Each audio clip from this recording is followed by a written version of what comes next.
Thompsons smile in this 1907 photo, until historians discovered a macabre secret. The auction house in downtown Chicago smelled of dust and forgotten memories. David Miller moved methodically through tables covered with boxes of old photographs, his practiced eye scanning for images worth preserving.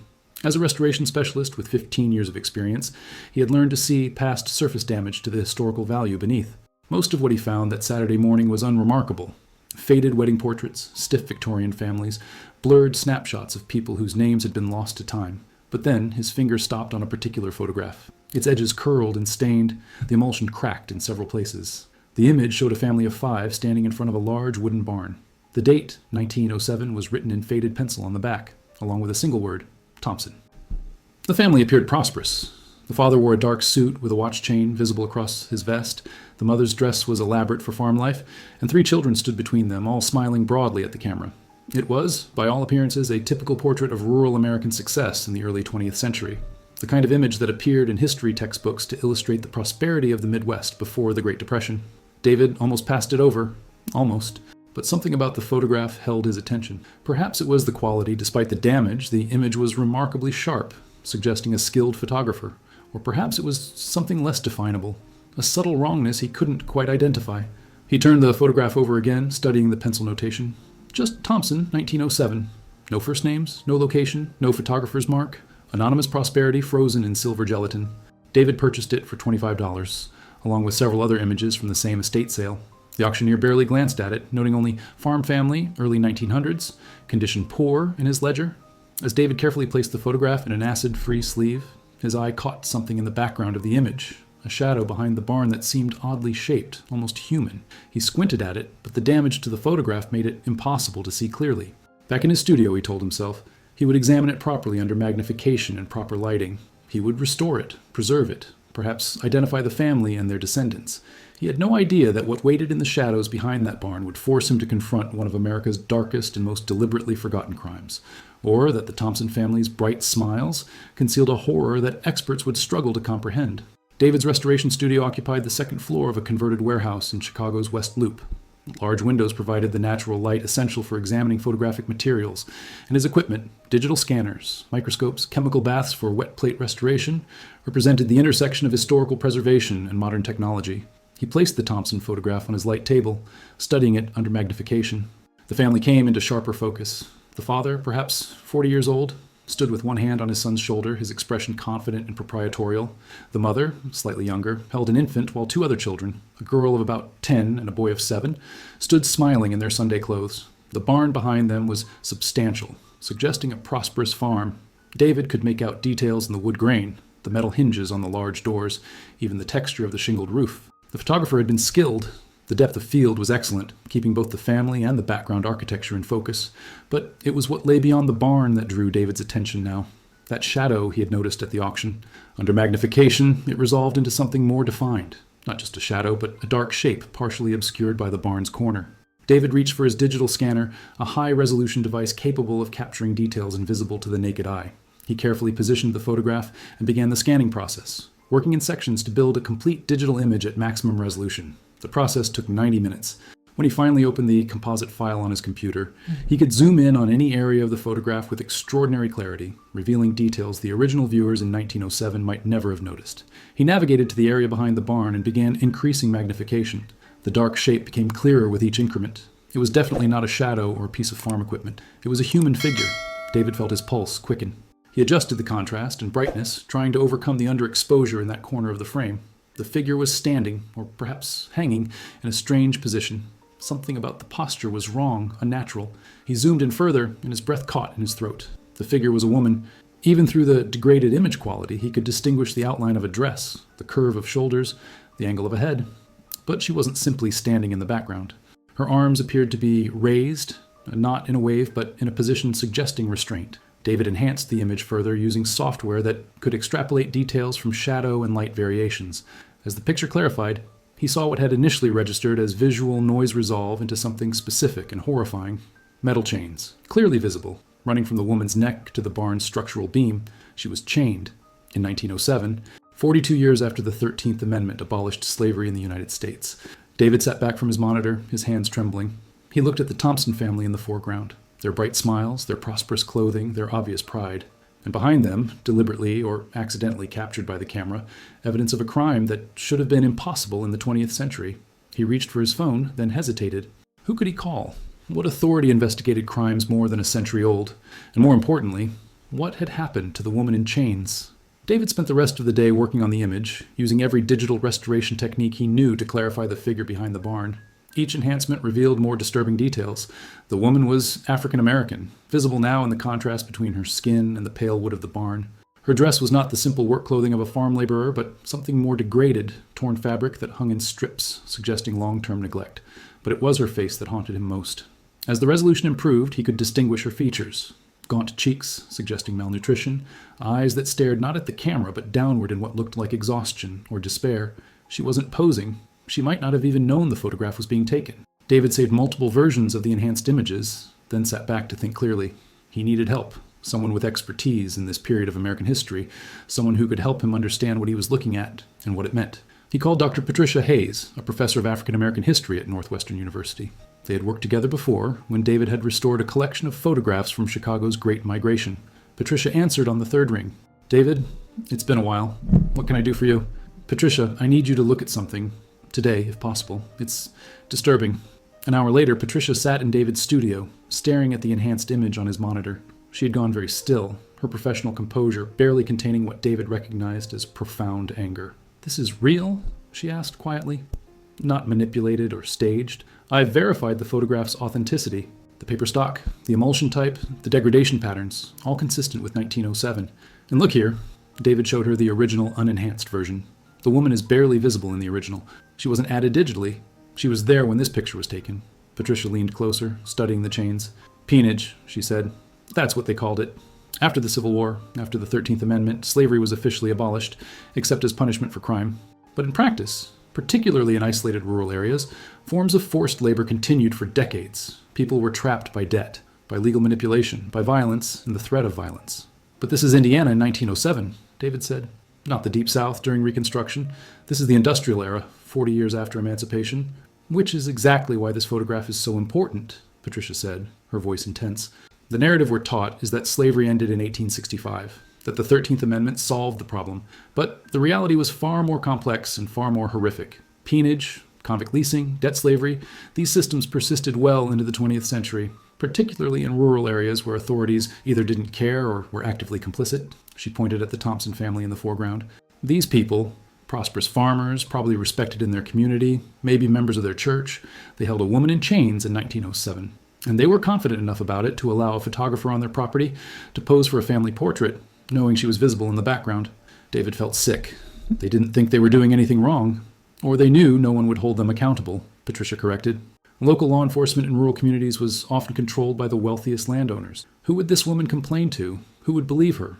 Who would risk their own safety to help her?" David looked at the woman's face on his screen, the exhaustion, the despair, the complete absence of hope. "We need to find out who she was. And what happened to her?" Patricia nodded slowly.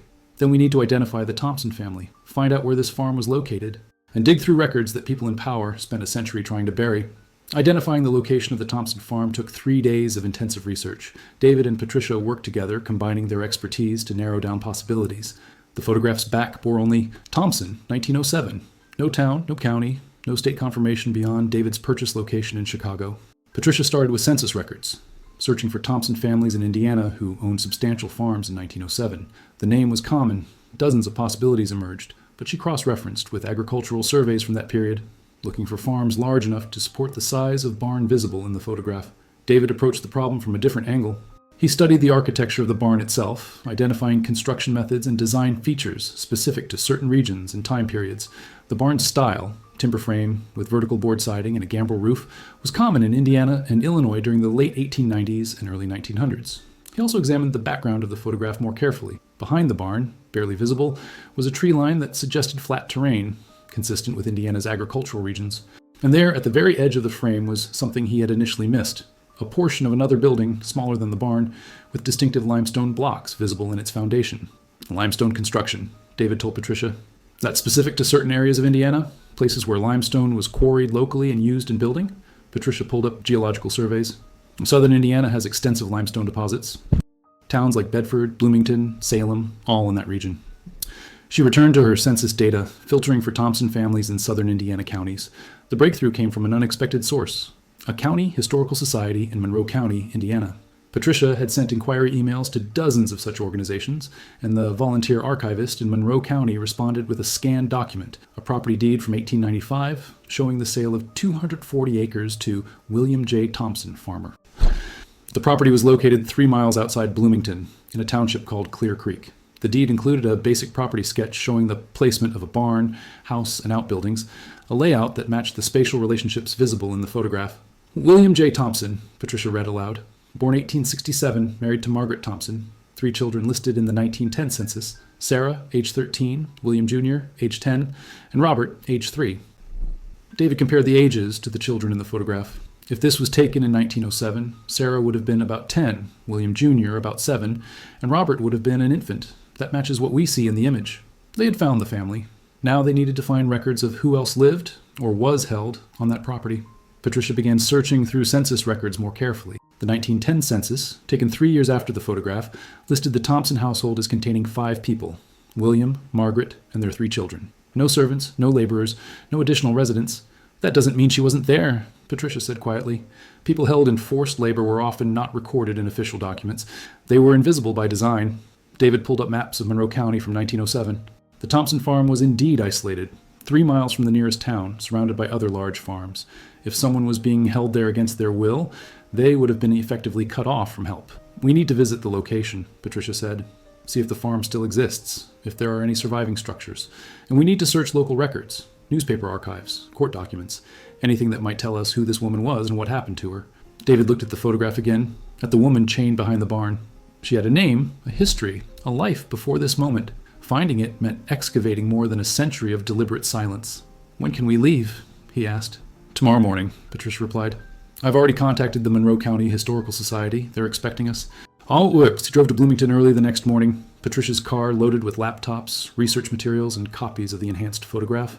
The November landscape of southern Indiana rolled past. Flat farmland interrupted by patches of forest, small towns that seemed frozen somewhere between their 19th century origins and reluctant modernity. The Monroe County Historical Society occupied a restored Victorian house on Bloomington's east side.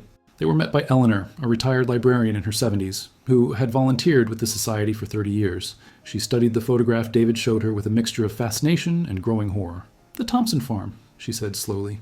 I know where that was. Most of the original buildings are gone now. The property's been subdivided and sold off over the years, but the barn stood until the 1980s, and the foundation of the main house is still visible. She looked up at them, her expression grave. And yes, there were always rumors about that family, stories passed down through generations, the kind of things people whispered about but never spoke openly. What kind of stories? Patricia asked. Eleanor hesitated. You have to understand, this was a different time. People minded their own business, especially when it came to how farmers treated their workers. But there were stories about the Thompsons keeping laborers in conditions that weren't legal, even by the standards of the time. She led them to the society's archive room, pulling out a box labeled Clear Creek Township, 1900-1920. Inside were property records, newspaper clippings, and a few personal documents donated by families over the years. Here, Eleanor said, extracting a thin folder. These are newspaper clippings from the Bloomington Daily Telephone. This one's from March 1908. The clipping was brief, barely 2 inches of text. Sheriff's deputy responds to disturbance at Thompson Farm. Deputy Harrison visited the Thompson property in Clear Creek Township following reports of disturbances. Mr. Thompson assured authorities that all matters were internal family affairs. No charges filed. Internal family affairs, Patricia repeated, her voice hard. That's how they dismissed it. Eleanor pulled out another clipping, this one from July 1908. Fire at Clear Creek Farm. A small fire damaged an outbuilding on the William Thompson property. No injuries reported, because believed to be accidental. David felt a chill. An outbuilding, where someone might have been kept. Eleanor nodded slowly. That's what some people said at the time, that the fire wasn't accidental, that someone had been trying to escape. She showed them one more document, a handwritten letter dated August 1908, addressed to the Monroe County Sheriff's Office. The handwriting was shaky but legible. I am writing to report that a woman is being held against her will on the Thompson farm in Clear Creek. She is being kept in chains and is not allowed to leave. I have seen this with my own eyes. Please investigate this matter. A concerned citizen. The letter was unsigned. And stamped across it in faded ink was a single word. Investigated? No action required. Patricia photographed the letter with her phone. They knew. The authorities knew, and they chose to do nothing. Small community, Eleanor said quietly. William Thompson owned a lot of land, employed a lot of people during harvest season. He had influence, and the woman he was holding, she paused. She was black, in a predominantly white community in 1908. Who was going to risk their standing in the community to help her? David stared at the photograph, at the woman's face. She has to have a name. She existed. Someone must have recorded her existence somewhere. Eleanor considered this. If she was being held as a worker, Thompson might have filed paperwork with the county, labor contracts, debt agreements, that sort of thing. Those records would be in the county clerk's office basement. Most haven't been digitized. It would mean going through boxes of original documents. Then that's what we do, Patricia said firmly. They spent the rest of the day in the basement of the Monroe County Courthouse, surrounded by boxes of century-old documents. The records were poorly organized. Property deeds mixed with court filings, tax documents jumbled with marriage licenses. But in a box marked labor contracts, 1905 to 1910, Patricia found something that made her call David over immediately. It was a single page, dated January 1905, titled Contract of Indenture. The text was legal and formal, but the meaning was clear. A woman named Sarah was bound to work for William J. Thompson for a period of not less than 5 years, to satisfy a debt of $42, supposedly owed for room, board, and expenses incurred. At the bottom, in a shaky, unpracticed hand, was a signature, Sarah Freeman. Patricia's hands were shaking as she photographed the document. This is it. This is her name. David read the contract more carefully. The terms were brutal. Sarah was required to work such hours and duties as deemed necessary, with room and board provided in lieu of wages. Any attempt to leave before the debt was satisfied would result in legal penalties as prescribed by law. This was legal slavery, he said, dressed up in legal language, but that's what it was. And look at the date, Patricia pointed out. January 1905. 2 years before that photograph was taken, she'd already been held there for 2 years, and the contract said not less than 5 years. They looked at each other with the same terrible question. How long had Sarah Freeman been held on that farm? And how had her captivity ended? With Sarah Freeman's name, the investigation took on new urgency. Patricia began searching through every available database. Census records, birth certificates, death certificates, church registries, anything that might tell them who Sarah was and what had happened to her. The census of 1900 provided their first breakthrough. Sarah Freeman, listed as Negro, female, age 28, occupation domestic servant, appeared in the household of a family in Bedford, Indiana, about 25 miles from the Thompson farm. She had been born in Kentucky, probably to formerly enslaved parents. By the 1910 census, Sarah Freeman had vanished from records entirely. No death certificate, no marriage record, no census entry. It was as if she had simply ceased to exist after that contract was signed in 1905. David, meanwhile, drove out to the location of the old Thompson farm. The address Eleanor had provided led him down a rural road lined with newer houses, subdivisions that had consumed the old farmland. But at the end of a gravel drive, partially hidden by overgrown vegetation, he found what remained of the Thompson property. The barn was gone, collapsed or demolished decades ago, but its foundation was still visible, limestone blocks arranged in a rectangle, now covered with weeds and sapling. And there, exactly where it appeared in the photograph, was the corner where Sarah had been chained. David walked the perimeter slowly, documenting everything with his camera. Behind where the barn had stood, he found the remains of a smaller structure, just a foundation and a few scattered bricks.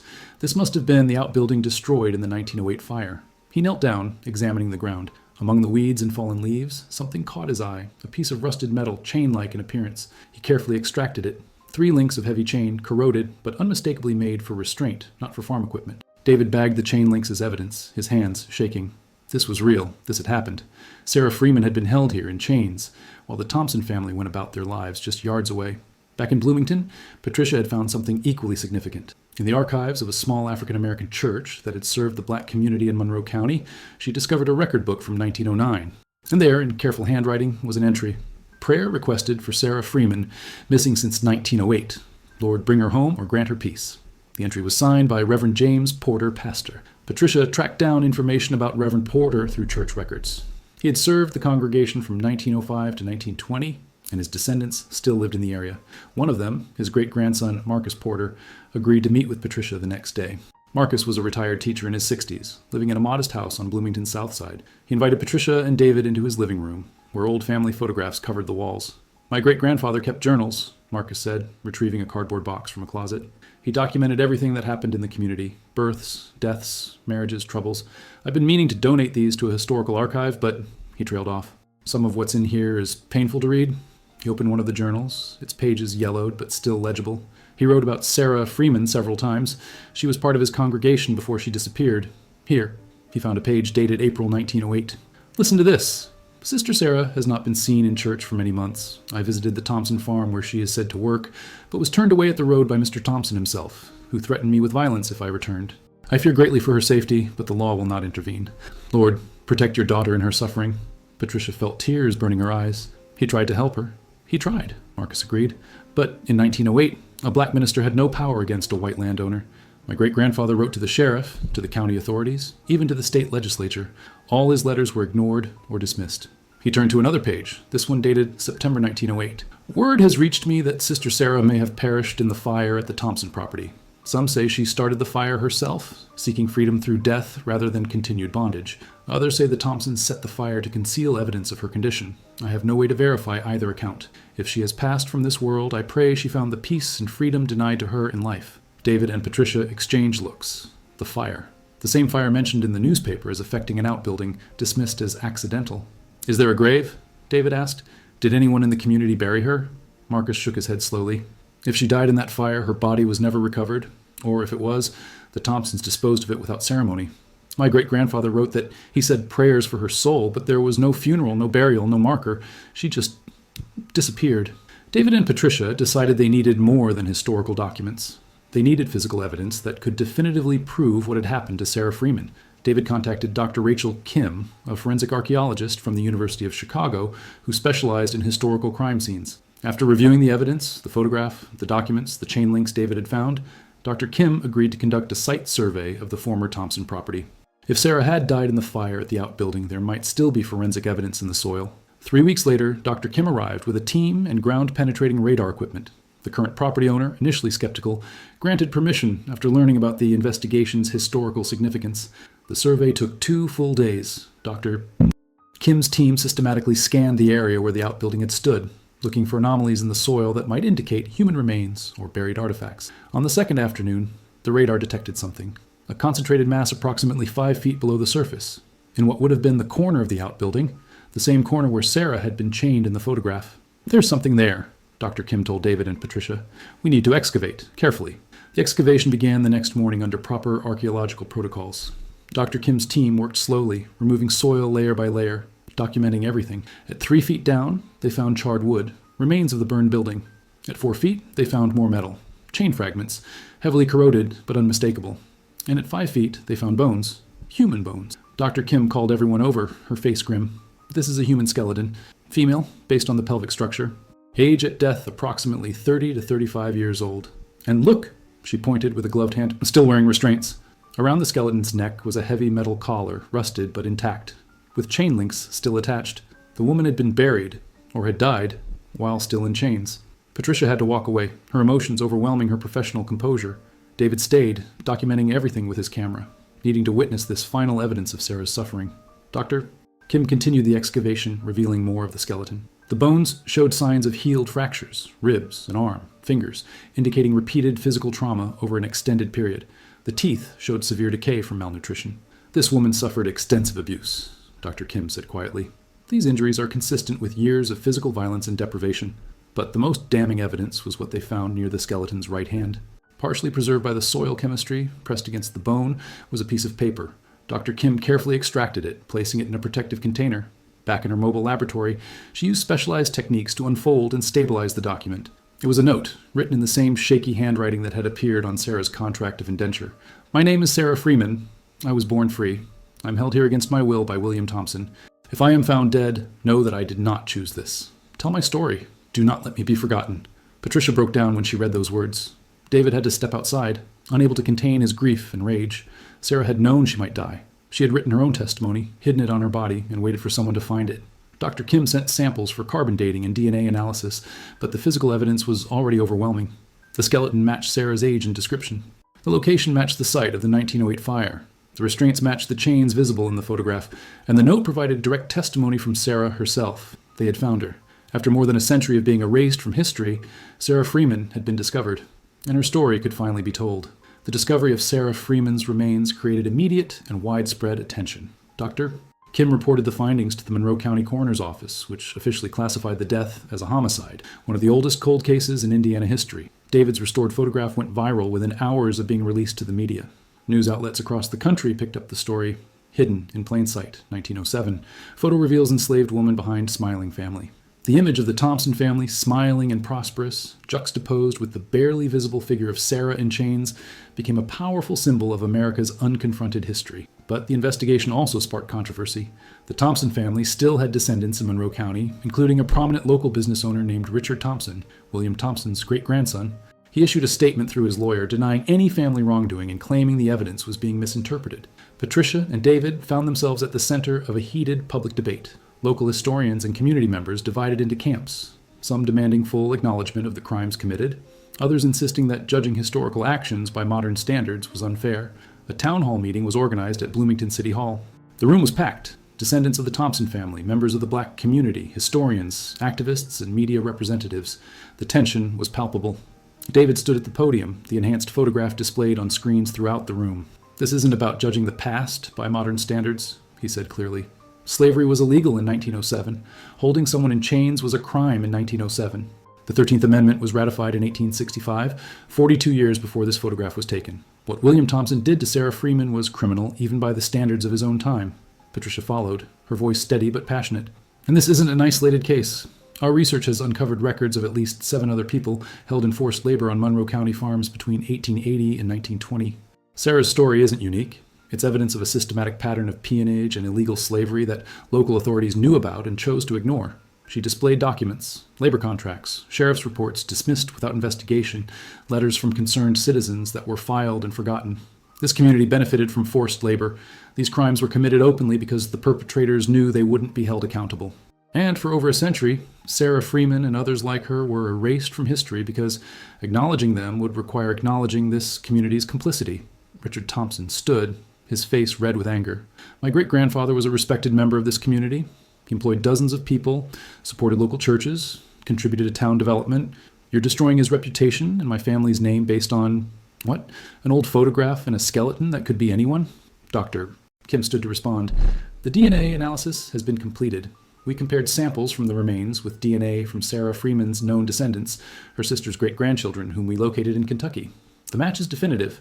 The woman buried on your great-grandfather's property was Sarah Freeman, and the carbon dating of her remains places her death between 1907 and 1909, consistent with the fire mentioned in historical records."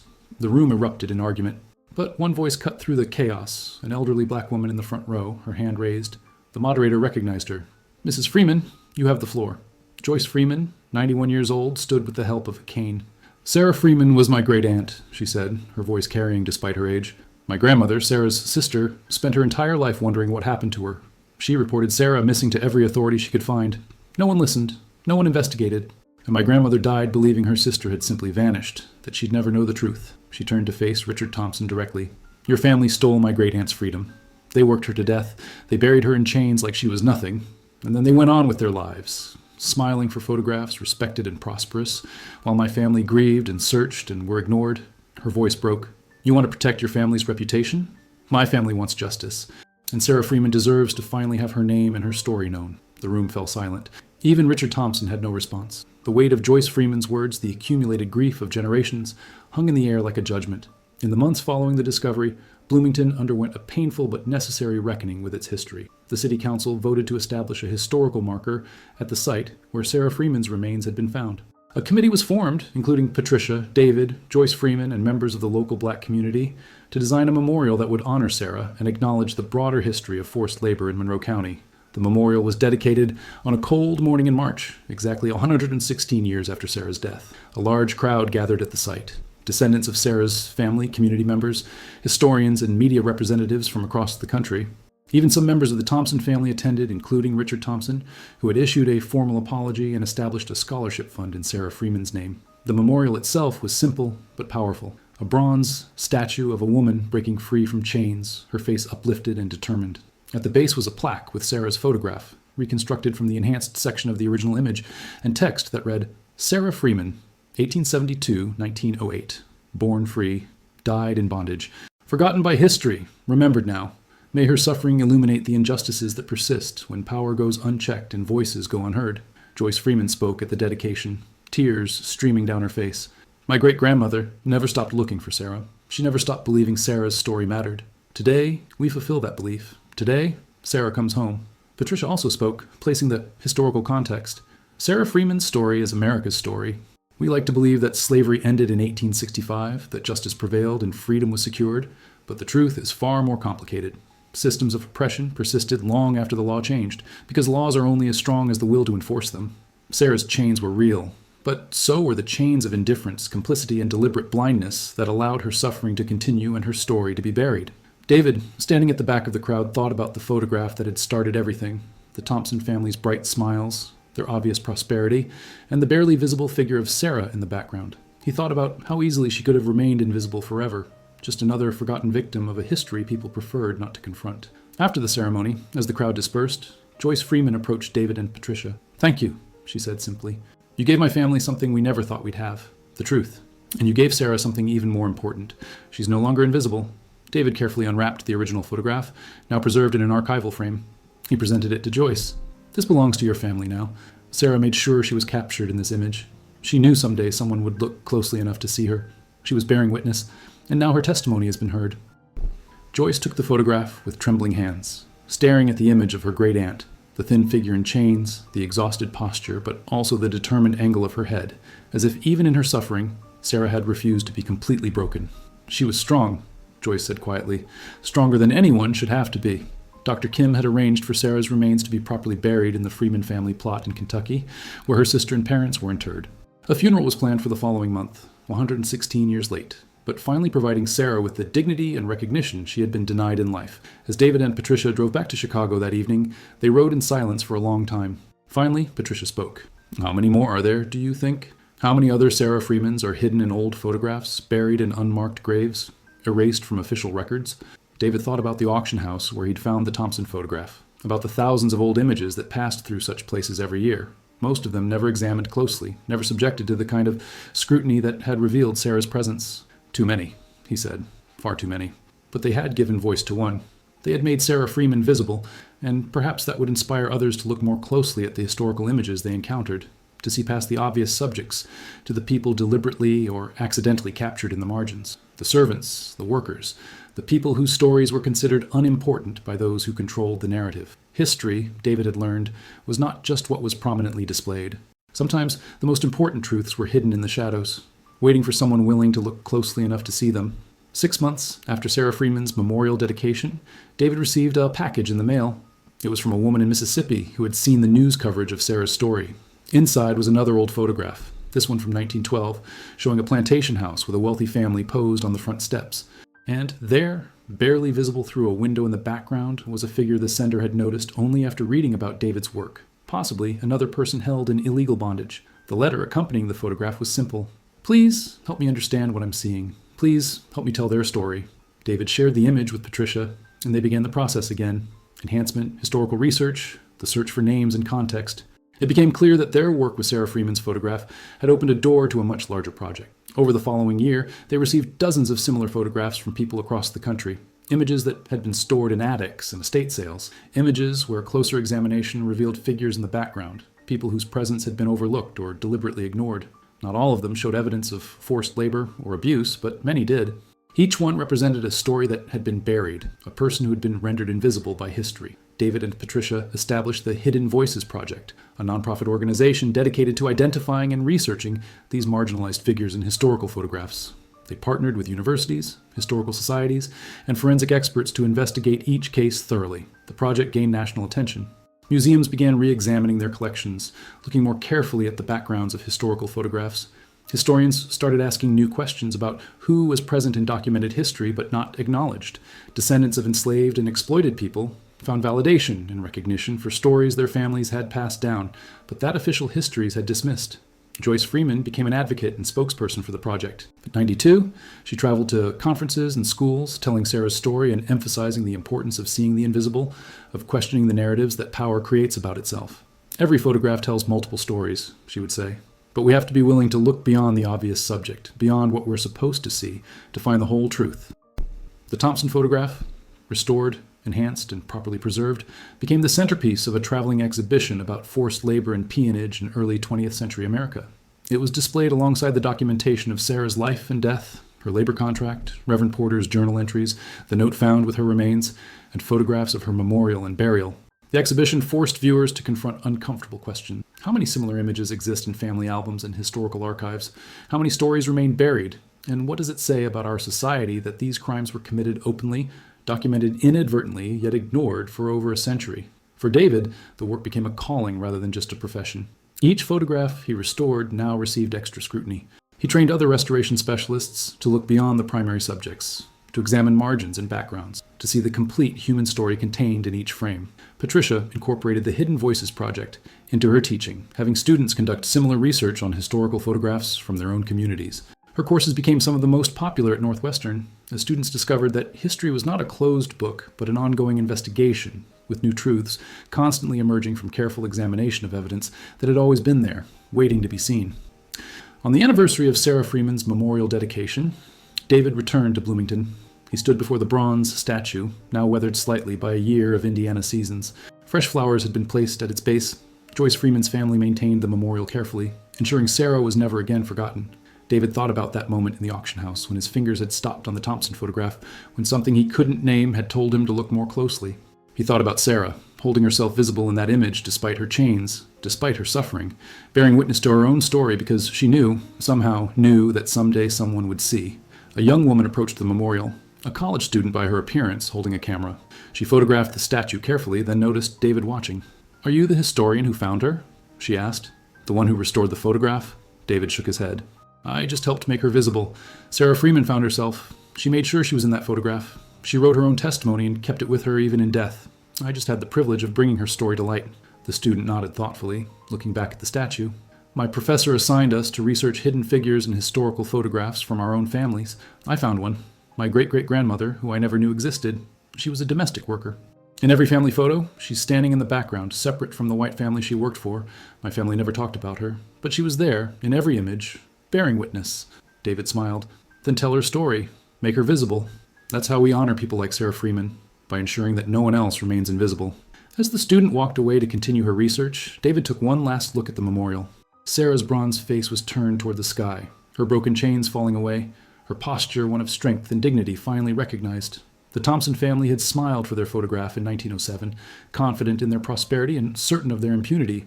But Sarah Freeman had stood in the background, patient and determined, holding her truth through decades of silence. And in the end, it was Sarah's testimony that endured, her story that changed how people understood their history, her presence that forced a reckoning with uncomfortable truths. She had waited 116 years to be seen, but once seen, she could never be invisible again.